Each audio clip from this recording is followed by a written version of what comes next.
ಆದ್ಯ ನ್ಯೂಸ್ನ ಸಮಸ್ತ ಜನತೆಗೂ ಸ್ವಾಗತ. ಜನರಲ್ಲಿ ಅರಿವು ಮತ್ತು ಆಚಾರದ ಮೂಲಕ ರಾಜಕಾರಣಿಗಳಿಂದ ಹಿಡಿದು ಸ್ವಾಮಿಗಳವರೆಗೂ, ಮಕ್ಕಳಿಂದ ಹಿಡಿದು ಹಿರಿಯವರೆಗೂ ಜನರನ್ನು ಜಾಗೃತಗೊಳಿಸುವ ನಡೆಯು ನಮ್ಮ ನಡೆ ಸರ್ವೋದಯದೆಡೆಗೆ ಎಂಬುದು ಆಗಿದೆ ಎಂದು ಸಾಣೇಹಳ್ಳಿ ಶ್ರೀಗಳಾದ ಪಂಡಿತಾರಾಧ್ಯ ಶಿವಾಚಾರ್ಯ ಸ್ವಾಮಿಗಳು ಹೇಳಿದರು. ಮಂಗಳವಾರ ಚನ್ನಗಿರಿ ತಾಲೂಕಿನ ಪೊಂಡೋಮಟ್ಟಿ ವಿರಕ್ತ ಮಠದಲ್ಲಿ ನಡೆದ ನಮ್ಮ ನಡೆ ಸರ್ವೋದಯದೆಡೆಗೆ ಎಂಬ ಒಂದು ಕಾರ್ಯಕ್ರಮದ ಕುರಿತಂತೆ ಒಂದು ಸಭೆಯನ್ನು ಹಮ್ಮಿಕೊಳ್ಳಲಾಗಿದ್ದು, ಆ ಸಭೆಯ ಸಾನ್ನಿಧ್ಯವನ್ನು ವಹಿಸಿ ಅವರು ಮಾತನಾಡಿದರು.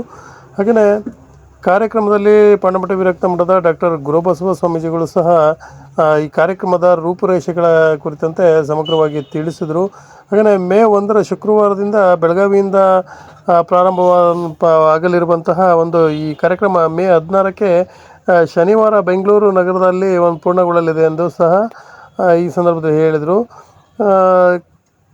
ಜಾಗೃತಿ ಆಂದೋಲನಕ್ಕೆ ಎಲ್ಲರೂ ಸಹಕಾರ ನೀಡಬೇಕು ಅಂತಲೂ ಸಹ ಒಂದು ತಿಳಿಸಿದರು. ಈ ಕಾರ್ಯಕ್ರಮದಲ್ಲಿ ಮಾಡಾಳು ಅರಸೀಕೆರೆ ಶ್ರೀಗಳಾದಂತಹ ರುದ್ರ ಮುನಿ ಸ್ವಾಮಿಗಳು, ಹಾಗೆಯೇ ಹೊಳಲ್ಕೆರೆ ಒಂಟಿ ಕಂಬ ಮಠದ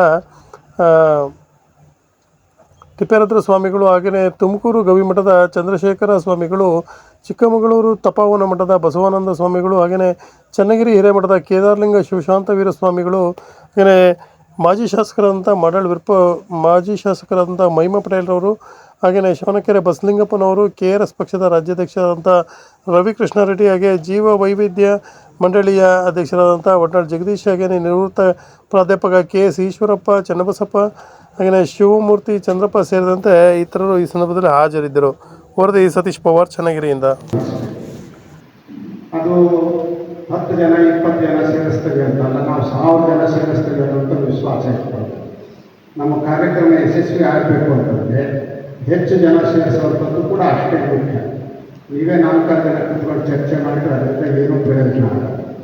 ಈಗ ನೀವು ಚುನಾವಣೆಯಲ್ಲಿ ಯಾರೋ ಒಬ್ಬರನ್ನ ಎತ್ಕಟ್ಟಬೇಕು ಅಂತಂದರೆ ಅವರೆಲ್ಲರೂ ನಿಮಗೆ ಮತ ಕೊಡಬೇಕಾಗುತ್ತೆ. ಆ ನೆಲೆಯಲ್ಲಿ ಆಡಳಿತದಲ್ಲಿ ಸುಧಾರಣೆ ಆಗಬೇಕು. ಆ ಸುಧಾರಣೆ ಅಂದರೆ ಉಳಿದಂಥ 4 ಕ್ಷೇತ್ರಗಳು ಕೂಡ ಸುಧಾರಣೆ ಆಗ್ತವೆ, ಅದರಲ್ಲಿ ಏನು ಅನುಮಾನ ಇಲ್ಲ. ಹಾಗಂತ ನಾವು ಒಂದೇ ಸಾರಿಗೆ ಎಲ್ಲ ಕ್ಷೇತ್ರಗಳನ್ನು ಇಂತಿಂತ ನಾವು ನಿಲ್ಲಿಸಿ ನಾವು ಗೆಲ್ಲಿಸ್ತೇವೆ ಅಂತ ಹುಚ್ಚು ಬೇಡ. ಬದಲಾಗಿ ಯಾರು ಅರ್ಹರಿದ್ದಾರೋ, ಈಗ ಚುನಾವಣೆ ನಡೀತಿರ್ತಾವೆ ಎಲ್ಲ ಕಡೆ, ಗ್ರಾಮ ಪಂಚಾಯತಿ ಇರ್ಬೋದು, ಜಿಲ್ಲಾ ಪಂಚಾಯತಿ, ತಾಲೂಕು ಪಂಚಾಯತಿ, ಇಂಥವರಲ್ಲಿ ಇದರಲ್ಲಿ ಸ್ವಲ್ಪ ಅರ್ಹರು ಯಾರೋ ಅವ್ರಿಗೆ ನಮ್ಮ ಸರ್ವೋದಯ ಸಂಘಟನೆ ಬೆಂಬಲಿಸುತ್ತೆ ಅಂತ ಹೇಳೋದಕ್ಕೆ ಹೊರತಾಗಿ ನೇರವಾಗಿ ನಮ್ಮ ವ್ಯಕ್ತಿ ಇವನು ಅಂತ ಯಾರಿಗೂ ನಾನು ಈಗಲೇ ತೀರ್ಮಾನ ಮಾಡೋದು ಬೇಡ ಅನ್ನೋಂಥದ್ದು ನಮ್ಮ ಅಭಿಪ್ರಾಯ. ಯಾಕೆ ಇದನ್ನು ಹೇಳ್ತೇವೆ ಅಂತಂದರೆ, ನೀವು ಒಬ್ಬ ವ್ಯಕ್ತಿಯನ್ನು ಸೂಚಿಸಿದ ತಕ್ಷಣ ಅದರ ದುಷ್ಪರಿಣಾಮವು ಇವರೆಲ್ಲ ರಾಜಕೀಯ ಮಾಡೋಕ್ಕೆ ಹೊರಟಿದ್ದಾರೆ ಅಂತ ಬರ್ತದೆ. ನಮ್ಮ ಉದ್ದೇಶ ಕೇವಲ ರಾಜಕೀಯ ಒಂದೇ ಅಲ್ಲ, ಆ ರಾಜಕೀಯದ ಮೂಲಕ 5 ಕ್ಷೇತ್ರಗಳಲ್ಲಿ ಸುಧಾರಣೆ ತರಬೇಕು. ಆ ಸುಧಾರಣೆ ಆಗಬೇಕು ಅಂತಂದರೆ ಒಬ್ಬೊಬ್ಬರಾಗೂ ಮೇಟಿ ಅಂತ ಹೇಳ್ತಾರೆ. ನಾನು ಗಟ್ಟಿಯಾಗಿರ್ತೇನೆ, ನನ್ನ ಸುತ್ತಮುತ್ತ 10 ಜನ ಬರಲಿ, ಅವರು ನಾನು ಇದರಲ್ಲಿ ತೊಡಗಿಸ್ಕೊಳ್ತೇನೆ ಅನ್ನೋಂಥ ನಂಬಿಕೆ ನಮಗೆ ಬರ್ತದೆ. ಹಾಗಾಗಿ 31 ಜಿಲ್ಲೆಗಳಲ್ಲಿ ಯಾವಾಗ ಅಂತ ಈಗಾಗಲೇ ತೀರ್ಮಾನ ಆಗಿದೆ. ಬೆಳಗ್ಗೆ ಒಂದು ಕಾರ್ಯಕ್ರಮ ನಡೆಯುತ್ತೆ ಒಂದು ಜಿಲ್ಲೆಯಲ್ಲಿ, ಸಂಜೆ ಒಂದು ಕಾರ್ಯಕ್ರಮ ಮತ್ತೊಂದು ಜಿಲ್ಲೆಯಲ್ಲಿ ನಡೆಯುತ್ತೆ. ನಮ್ಮ ಜೊತೆಗೆ ಸುಮಾರು 50-60 ಜನ ಬರ್ಬೋದು. ಬೆಳಗ್ಗೆ ಕಾರ್ಯಕ್ರಮ ನಡೆದಾಗ ಬಂದಂಥವ್ರಿಗೆ ಪ್ರಸಾದ ವ್ಯವಸ್ಥೆ ಆಗಲಿ, ಮತ್ತು ಅಲ್ಲಿ ಕಾರ್ಯಕ್ರಮ ಇದು ಒಂದು ದೊಡ್ಡ ಹಾಲ್ ಮೇಲೆ ಕಾರ್ಯಕ್ರಮ ಮಾಡಬೇಕಾಗುತ್ತೆ. ಸಣ್ಣ ಕಾರ್ಯಕ್ರಮದ ಸಣ್ಣ ಹಾಲ್ ಮೇಲೆ ಮಾಡೋಕ್ಕಾಗಲ್ಲ, ಆ ಹಾಲಿನ ವ್ಯವಸ್ಥೆ ನೀವು ಮಾಡಬೇಕಾಗುತ್ತೆ. ಬಂದವರಿಗೆ ಕೊನೆ ಪಕ್ಷ ಏನಾದರೂ ಪ್ರಸಾದದ ವ್ಯವಸ್ಥೆಯನ್ನು ಮಾಡಬೇಕು. ಆಮೇಲೆ ಪತ್ರಿಕೆಗಳಿಗೆ ಮೊದಲೇ ಸೂಚನೆಯನ್ನು ಕೊಟ್ಟು 1 ತಿಂಗಳಿಂದಲೇ ನೀವು ಪ್ರಸಾರ ಶುರು ಮಾಡಬೇಕು. ಅಲ್ಲೇ ನಿಮ್ಮ ಶಾಲಾ ಕಾಲೇಜುಗಳಿಗೆ ಹೋಗಿ ಸ್ವಲ್ಪ ಜಾಗೃತಿ ಮೂಡಿಸಿ ಆ ವಿದ್ಯಾರ್ಥಿಗಳು ಅವತ್ತಿನ ಕಾರ್ಯಕ್ರಮದಲ್ಲಿ ಭಾಗವಹಿಸೋ ಹಾಗೆ ಆಗಬೇಕು. ಈ ರೀತಿ ಸಕಾರಾತ್ಮಕವಾಗಿ ನಾವು ಚಿಂತನೆ ಮಾಡಬೇಕು. ಬರೀ ಯಾವುದೋ ಕೆಟ್ಟ ಹೋಗೈತಿ, ಇದು ಕೆಟ್ಟ ಹೋಗೈತಿ ಅಂದರೆ ನಾವು ಇಂಥವು ಮಾಡ್ತಾ ಇರೋದು. ಎಲ್ಲರೂ ಸರಿಯಾಗಿದ್ದರೆ ನಾವು ಸೇರೋ ಅಗತ್ಯ ಇರಲಿಲ್ಲ. ಕೆಟ್ಟದ್ದನ್ನು ಕೂಡ ಒಳ್ಳೆಯದನ್ನು ಮಾಡೋದು ಹೇಗೆ, ಆ ಸಕಾರಾತ್ಮಕ ಚಿಂತನೆ ಇತ್ತು ಅಂತಂದರೆ ಬದಲಾವಣೆ ಕಷ್ಟ ಅಲ್ಲ. ಪಾದಯಾತ್ರೆಯಲ್ಲಿ ಏನು ಮಾಡಿದ್ರಿ ಅಂತ ಆ ತಾಯಿ ಕೇಳಿದ್ರು.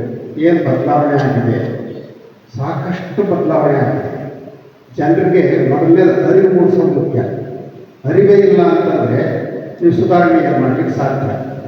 ಹಾಗಾಗಿ ಆ ಅರಿವಿನ ಮೂಲಕ ಆಚಾರ, ನಡೆ ಮತ್ತು ನುಡಿ ಇವುಗಳ ನೆಲೆಯಲ್ಲಿ ಪಾದಯಾತ್ರೆ ತುಂಬ ಪ್ರಭಾವ ಬೀರಿದೆ. ಜನರಿಗೆ ಅರ್ಥ ಆಗಿದೆ, ಅಯ್ಯೋ ಗುರು ಬರ್ತಾ ಇದ್ದಾರೆ, ಬೆಂಕಿ ಇರಬಾರ್ದು ಅನ್ನುವಂಥ ಎಚ್ಚರ ಬಂದಿದೆ. ನಾವು ಪರಿಸರದ ಶುದ್ಧಿಯನ್ನು ಕಾಪಾಡಬೇಕು ಅನ್ನುವಂಥ ಭಾವನೆ ಬಂದಿದೆ. ನಮ್ಮ ಮಕ್ಕಳ ಆರೋಗ್ಯವನ್ನು ಕಾಪಾಡಬೇಕು, ಕೊನೆ ಪಕ್ಷ ನಮ್ಮ ಸಲುವಾಗಿ ಅದನ್ನು ನಾವು ಬೆಳೆಸ್ಕೊಳ್ಬೇಕು. ಇಂಥ ಸಣ್ಣ ಸಣ್ಣ ಜಾಗೃತಿ ಬಂದಿದೆ.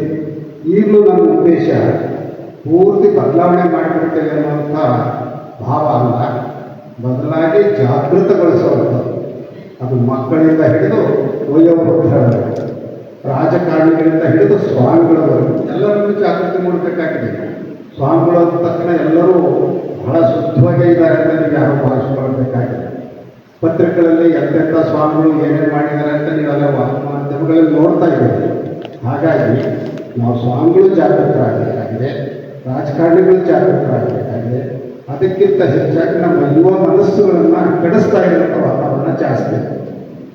ಅದಕ್ಕೆ ಕೆಡದ ಹಾಗೆ ಅವ್ರು ಒಳ್ಳೆಯ ಮಾರ್ಗದಲ್ಲಿ ಹೋಗೋದು ಹೇಗೆ, ಈ ರೀತಿಯ ಚಿಂತನೆ ನಮ್ಮ 30 ದಿನಗಳ ಕಾಲ ನಡೆಯಬೇಕು.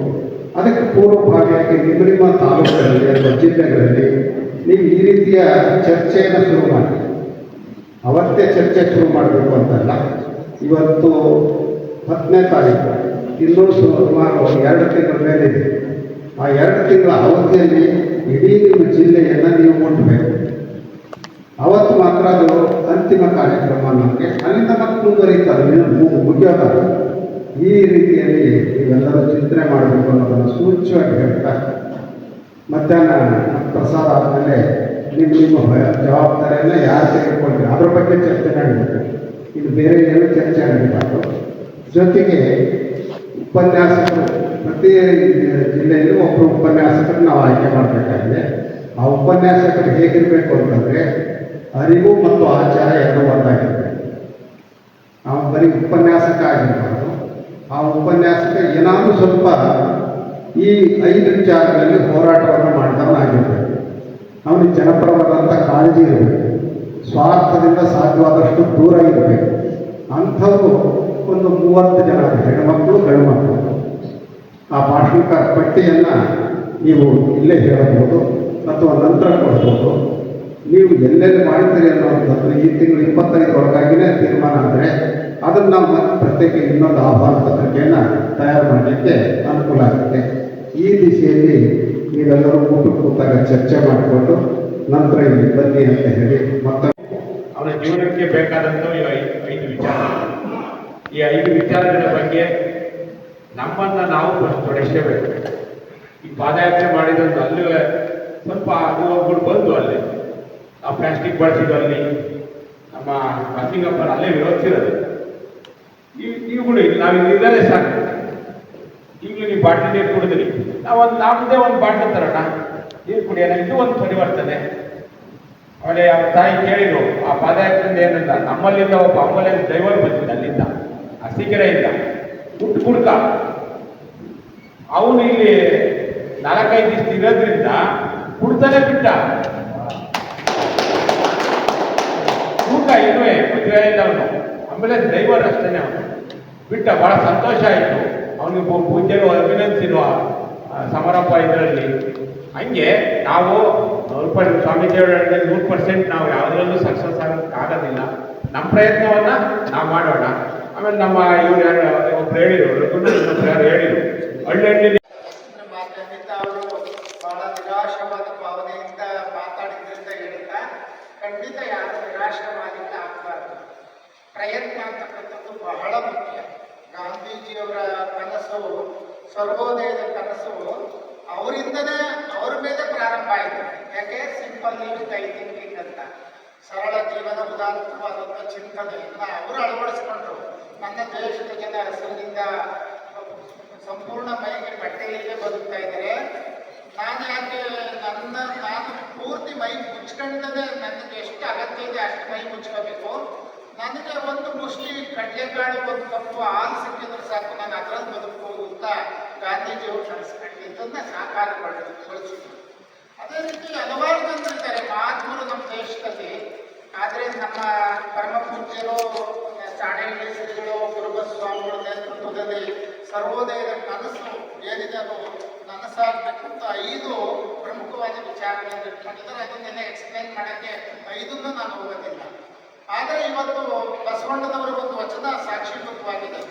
ದರೆ ಹತ್ತಿ ಉರಿದೊಡೆ ಒಲೆ ಹತ್ತಿ ಉರಿದೊಡೆ ನಿಲ್ಲಬಹುದಲ್ಲದೆ ದರೆ ಹತ್ತಿ ಉರಿದೊಡೆ ನಿಲ್ಲಬಹುದೇ, ಏರಿ ನೀರು ಕೊಡೆ ಒಲೆ ಬೇಲಿ ಒಲವ ಕೈಗೊಡೆ, ತಾಯ ಮಲೆಯಾದ ನಂಜಾಗಿ ಕೊಡುವಡೆ, ಮತ್ತಿನಾರಿಗೆ ದೂರುವೆ ಕೊಡಲ ಸಂಗಮ ದೇವ ಅನ್ನುವ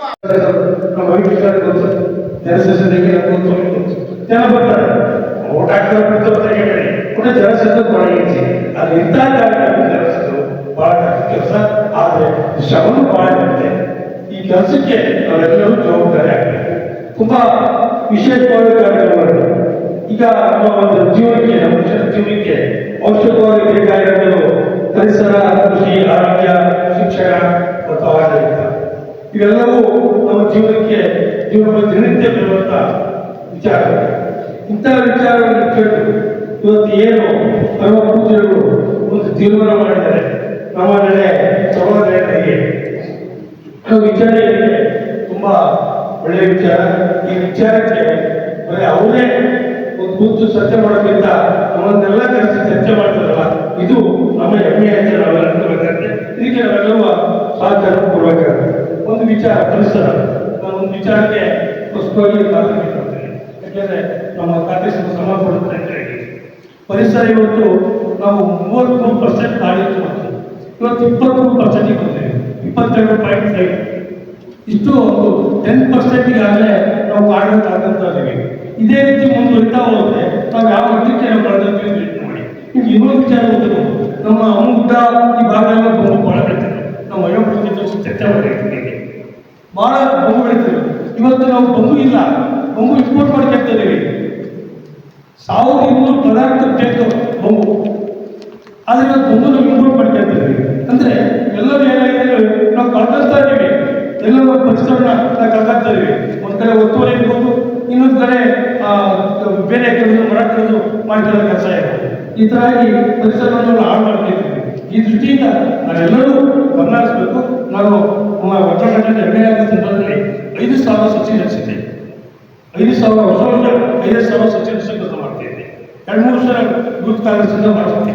ಬಟ್ ಅದು ಉಳಿಸ್ಕೊಂಡು ಮುಂದಿನ ಜನ ಬಿಟ್ಟಿದ್ದು 5,000 ಸಸಿ ಮಾತ್ರ ನಡೆಸಲು ಒಂದು ಕಾರ್ಯಕ್ರಮ ಆಯಿತು. ಈ ಥರ ಬೇಕಾದಷ್ಟು ಕಾರ್ಯಕ್ರಮ ಇದ್ದಾವೆ. ಪರಿಸರ ಬಗ್ಗೆ ನಾವು ಭಾಳ ಹೋಗ್ತಾ ಇದ್ದೇವೆ. ಇವತ್ತು ಭಾಳ ಇನ್ನೂ ಪರಿಸರ ವಿಚಾರ